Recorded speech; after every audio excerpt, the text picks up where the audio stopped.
गंगाखेड शहरातील रजाक कॉलनी परिसरात बुधवारी चोरट्यांनी मध्यरात्रीच्या सुमारास 2 बंद घर फोडून घरातील सोन्या चांदीचे दागिने आणि इतर ऐवज लंपास केल्याची घटना घडली आहे।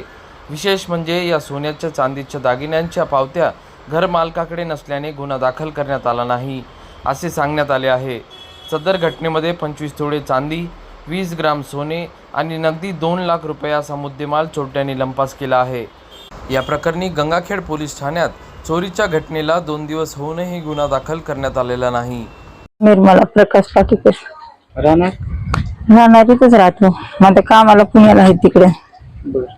काय झालं होतं या ठिकाणी? काय झालं, दोन्ही कुलपे तोडले, सगळे घरातला पसारा इकडे तिकडे फेकला। पेटीमध्ये दागिने होते, गळ्यात 2 पोती होते, अंगठी होती, ती पोराच्या हातातलं ब्रेसलेट होतं 12 ग्रामचं, 12 तोळ्याचं चांदीचं, हे होतं कानातले 7 ग्रामचे, सगळेच घेऊन गेले ती।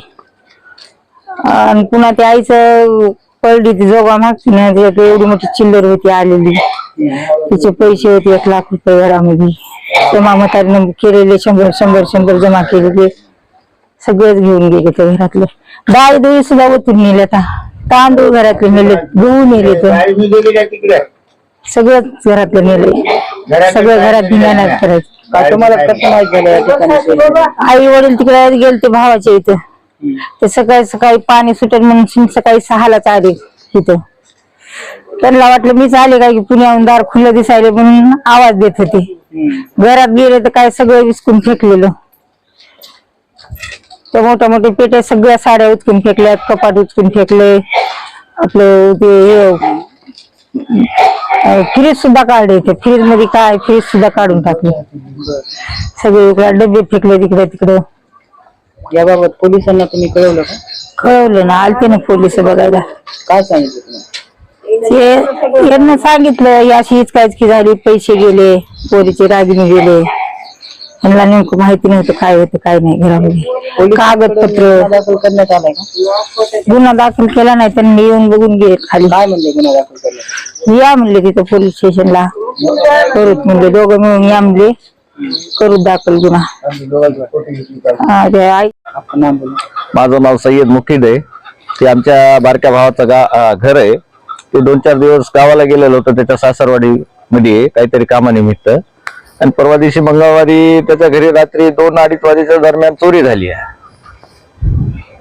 चोरी झाल्याच्या नंतर थोडं आम्हाला याच्या गल्लीतल्या पोरांना कळलं, एक आम्ही सगळेजण जमा झालो, पुन्हा बघितलं घरात कोणीच नव्हतं, आणि सगळं मुद्देमाल हे रोख रक्कम सोने चांदी सगळं घेऊन गेले।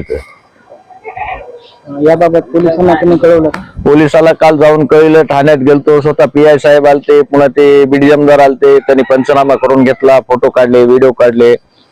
ते आमच्यापाशी ते पावत्या नसल्यामुळे ते राहिलाय आमचा पावत्यावर गुन्हा दाखल करायचा, आज जाऊन गुन्हा दाखल करायचंय। ते BDMदार म्हणलेत आम्हाला आज संध्याकाळपर्यंत गुन्हा दाखल करून घेऊत म्हणले, आपण आज संध्याकाळी जाऊन गुन्हा दाखल करा। मुद्देमाल काय शोधलं? मुद्देमाल म्हणजे रोख रक्कम होती, ते लाख रुपये असते रोख रक्कम, काय आपल्या घरचे होते, काय ते आपल्या बाजूला मस्जिद आहे, त्या मस्जिदचे पैसे काही जमा होते आपल्या पैसे, आणि रोख दागिन्यामध्ये ते हातातले कळे वाळे, पुन्हा ते मणी, ते नाकातले असे होते सोने चांदीची वस्तू। एकूण किती मुद्देमाल? मुद्देमाल म्हणजे 24-25 तोळे चांदी आहे आणि रोख रक्कम लाख रुपये। काय तुमची मागणी काय असणार आहे? आमची मागणी काय, प्रशासनाला लवकरात लवकर ह्याचा चोरीचा निकाल लावावा, पटकन त्या गुन्हेगाराला धरावं। किती घर या परिसरामध्ये फोडले? 2 घरं फोडलेले आहेत, एक आमच्या बारक्या भावाचं आणि एक तिकडे पलीकडे ते पाटेकर म्हणून आहे त्यांचा एक आहे, 2 घरं फोडलेत। एकूण किती चोरटे या ठिकाणी आले? म्हणजे माझ्या अंदाजानं कमीत कमी मला असं वाटायला 5-6 जण असतील, कारण ते 2 जण बाहेर होते लोकेशनला, आणि मध्ये किती होते हे माहित नाही आम्हाला, आमचा अंदाज असा आहे की 5-6 जण असतील। प्रतिनिधी राजकुमार मुंडे, DLP न्यूज, गंगाखेड।